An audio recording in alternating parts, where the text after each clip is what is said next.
The ECM is down in there. This is supposed to be up on the firewall, and it's not. It's an old dump truck. It's supposed to be up here beside this.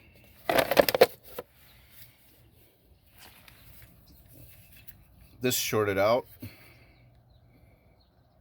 and it wouldn't crank, start, do anything.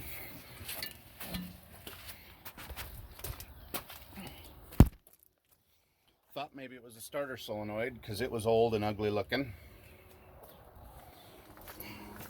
Wasn't the starter solenoid.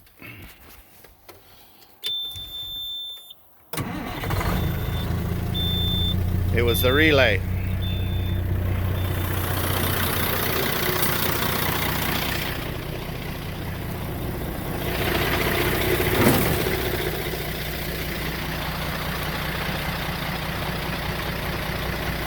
And there was nothing on YouTube, nothing, that said, won't crank, won't start.